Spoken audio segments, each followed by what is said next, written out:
tell you all type of crazy shit. Nope. I don't wish that type of stuff on my worst enemies. Like chicken. I would never wish that nigga go to jail unless he's a creep weirdo, then he need to be in jail. You see? But just regular human beings, I don't wish those on my worst enemies. Y'all don't need to be in there. Detroit biggest op. Straight jacket, that's what I thought would be the move. I thought, I'm like, oh, you supposed to play crazy. If you go to jail, you play crazy. Shit, you don't want to go to a mental asylum either. You might want to rather be in jail. You go to a mental asylum, they stabbing you and throwing you in the room. Now you taking these meds.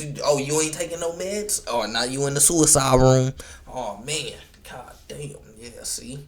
It's tough. I thought acting crazy and getting a straight jacket was the way to go. I start hearing things then. I'm like, oh, that should sound worse than jail. Maybe not. Said what? Shit sound worse. Oh, that's for chick. Oh yeah, chick might need that. I thought you was talking about regular people. Oh yeah, chick might need that. Yeah, send that nigga in there. Force all the meds down his throat, and if he don't take them, they sending his ass right to the pillow room. Right to the pillow room. He gonna be in that bitch balled up, talking about, I don't even hear no one. I don't even hear no one. I don't even hear no one.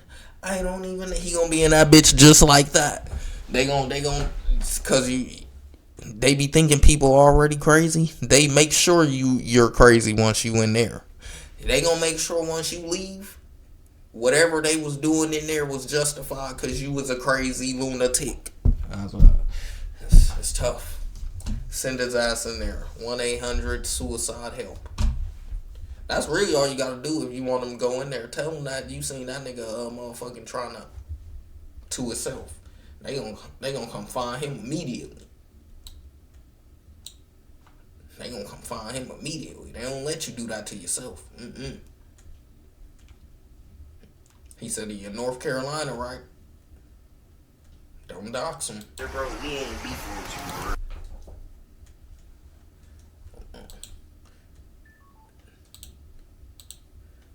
Let's see, Detroit biggest op. Ain't he finna be free soon too? Like, you be a waste of our time. Yeah, I'm pretty sure this nigga finna be free soon. Got too much. Or is he already free, actually? I think he already is free. He might already be free. If you ain't no factor, bro, we ain't beefing with you, bro. Like, you be a waste of our time. We got too much beef to be trying. It make it like this. It basically make it like a be okay with a this and us. If we come back and this and really talk that gangster shit and that real shit, don't like to hear it. I haven't seen a lot of rap videos where somebody was like firing a gun out the window at the op block, at the neighbor's street signs. That did strike me. I was like, oh, I've seen a lot of rap. I don't know if I really seen that move. With the fraud, that's why I like the fraud though. Because with the fraud, I that like should the be fraud. white collar, so they don't really be wanting nothing but they money back. Really? Feel me? Then they'll drop you to a misdemeanor. Hell yeah. Y'all diss my pops, y'all diss my grandma. This shit is on the flow for life, bro. Hey, yo, squad, what's the drill? Back with another video, this man. Nigga still do videos? It seemed like I used to hear this nigga voice a lot, and I don't even hear this nigga doing vids no more. Rap scene, and then there's the Detroit rap scene. And few rappers personify the culture more than FWC Big Key.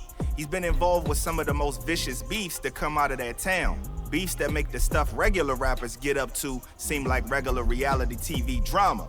Everything from beef in the streets to beef on wax, and bruh has survived it all. So just who is FWC Big Key? How did he get into so much beef?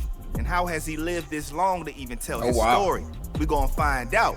So without further ado, let's skip the play and get down to business. Okay. Born Keon Fails in 1999, this look like Mir whole Big Key was time. known for keeping his nose clean.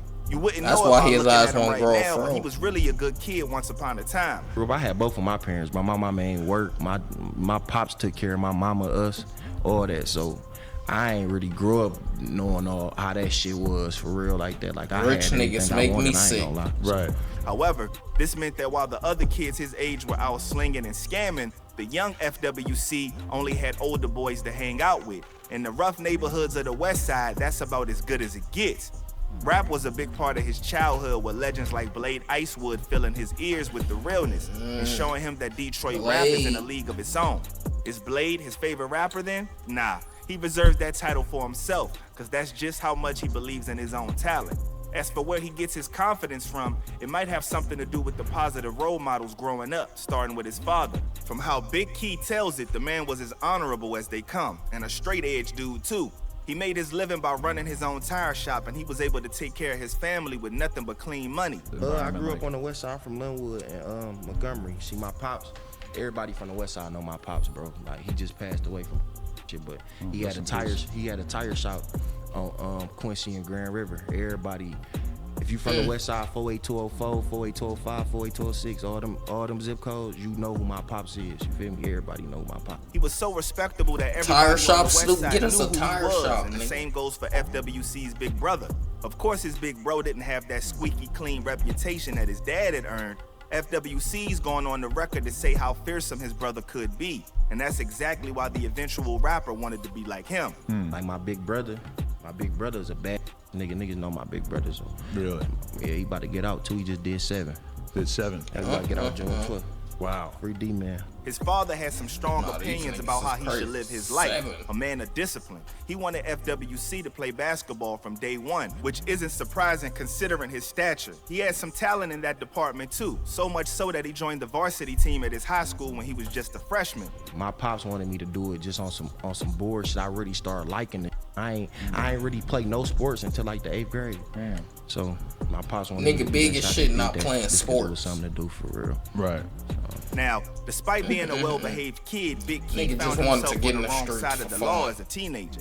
Those other kids he used to hang out with, they turned out to be a bad influence, with one of them showing him how to scam and putting him on the path to prison. By the time he was old enough to drive, FWC was already doing a bid on a firearm charge. While he was serving his sentence, he started to experiment a little bit with music, and that's when he heard some news that made him feel like everything was falling apart. You see, he was told that his father had cancer, and all of a sudden his whole world had came crashing down around him. Because he had stage 4 cancer. I was actually locked up when I found out. I was locked up in Grand Rapids. It's a city called Grand Rapids. I was locked up down there for a pistol case, and they had called me and told me like, your pops got stage 4. I really start crashing out of that bitch, punching the wall, really finna beat everybody ass. You feel me? So As difficult as the news was to hear, it also gave him a new lease on life. He was released early so that he could spend time with his father, and over the next year he spent as much time with him as he could, but he had to say goodbye in the end. To make things worse, FWC's brother was in the joint as well, doing a 7-year bid for an unknown charge. He wouldn't get out until 2022, so Big Key knew that he had 2 options. Either he could keep scamming like there's no tomorrow, or he could try getting into rap full time. Needless to say, he made the right choice here. In 2018, he released his debut EP, Welcome to Linwood. A lot of people seem to think that Big Key is all about beats, but his first record was far more grounded than that. It told stories ripped straight from the streets with plenty of heart, and the guy's lyricism and flow was absolutely undeniable. Songs like Free Key Glock and FTO showed off his ability to diss people without mercy, but he balanced it out with some bona fide talent when it came to spitting on the mic. Apparently, he wrote some of the songs while he was still locked up, which just goes to show how real he liked to keep things. Even going to jail couldn't stomp his talent out. And as soon as that album came out, Big Key was on his way to stardom. But the thing is, the game had changed quite a lot from back in the day. About a decade ago, getting 100,000 views on YouTube was a lot. You already made it big. But nowadays, you need at least a cool million before anybody takes you seriously. back in the day, bro, That's it. 100,000 views. You Need a was meal. famous. Like famous in Detroit, like for real famous. Like everybody, wherever you go, everybody know who you is. Nah. Fortunately enough for Big Key, he knew how to use his natural star power and charisma to move up the ranks. Pretty soon, he become good friends with the one and only Rio the OG. So many goddamn features. I'm sure you don't do that for everybody. Yeah, so Rio is my nigga. I really like I was one of the first listening to Rio. I was down in Flint and shit then. Featuring on his single Pressure, the music video ended up getting over 3 million views, and Big Key got the big break he needed. After this push, he ended up posting his first music video to the YouTube channel, and the views started pouring in. The video was for Free Key Glock, by the way, which kinda shows that his songs had legs. People didn't forget about him once they heard him. And one music video was out and he started to rack up millions of views all on his own. While he was riding his wave, Big Key emerged as a leader of a well-known crew called Cash Gang. With plenty of street game along with the rap talent to match, Cash Gang had been involved in a bitter feud with the rivals Bang Gang for years by this point. And when Big Key became their prominent member, about half of Detroit started beefing with them on the spot. You gotta understand, this isn't the Instagram beef that the modern day rappers tend to get involved in. Actual blood had been spilled on both sides allegedly, starting with Dex Osama back in the day, and he wasn't even a part of these gangs. But with that said, word on the street is that he allegedly had close relations with Big Key, and when he got gunned down in 2015, the gang war supposedly started to get on a whole nother level. Over the next few years, Big Key got involved in some pretty serious stuff, not to mention getting more charges added to his rap sheet. For starters, he got busted for forgery and possession of criminal tools in 2019. He didn't do any time for the charges though, cause the guy lawyered up and managed to get off with just 4 years probation. As if that wasn't enough, he managed to get himself arrested yet again that same year, this time for felony fraud charges. I'm not sure who he hired as an attorney, but the guy clearly knows his stuff, cause he made sure that Big Key got nothing but a slap on the wrist for the second time in a row. While all of this was happening, Bang Gang was suffering some major casualties practically every other week. It was almost like there was a hit out on their people, and the way Big Key reacted to each loss on Instagram made it seem like he was behind it all. Now, many would say that he's completely innocent, but you have to admit, bragging about bodies on Instagram Live isn't the smartest move.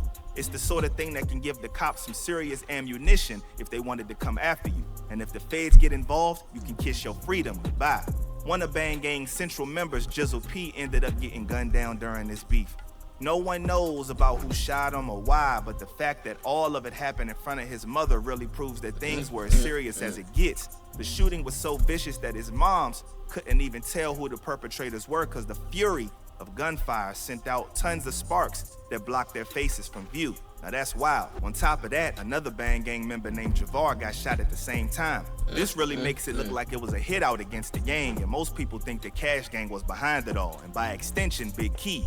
Now, Bang Gang isn't the only group that Big Key allegedly had beef with. He's also had his fair share of troubles with the Glock boys. To be fair, it's easier to understand his reasons this time around, because this wasn't the type of old school beef he shared with Bang Gang. Instead, it was more of a traditional rapper's beef, but it allegedly got dangerously close to turning morbid on multiple occasions, and at least one body came of it. You see, the Glock boys took things a bit too far with one of their diss tracks where they disrespected Big Key's grandma. I should probably mention the poor lady passed away of cancer just like his dad. So it didn't really take a rocket scientist to understand why this upset him. Cash Gang wrote their own diss in response though. Y'all diss my pops, y'all diss my grandma. This shit is on the front for life, bro. I ain't gonna lie. I'm gonna say something in there. I ain't gonna be probably no diss song, but something gonna be in there. If there's one thing you could say about Big Key, is that he doesn't shy away from a fight. If you step to him on the street, you best believe he'll come at you with everything he's got, and that's made him one of the most notorious outlaws in Detroit. During his beef with the Glock boys, a young rapper by the name of Alex Ward, who went by the name Wu, met his demise in his home in Farmington. What's sad is that he moved out there from inner Detroit to give his girlfriend and child a better life, and Big Key called him out by name in the diss track that I talked about earlier. All of that bragging on Insta Live was bound to stir up some trouble too. And sure enough, the feds busted down Big Key's door in March of 2021. He was chilling with his girl at the time, but he was also allegedly sitting on a literal arsenal.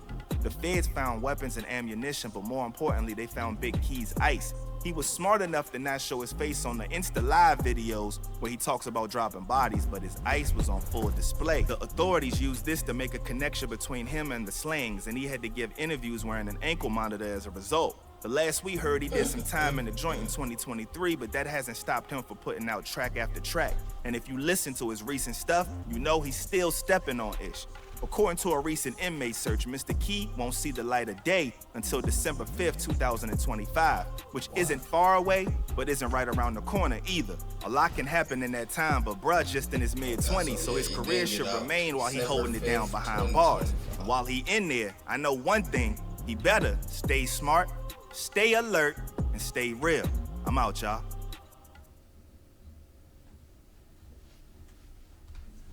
By Park. That witness tells us the teenager was walking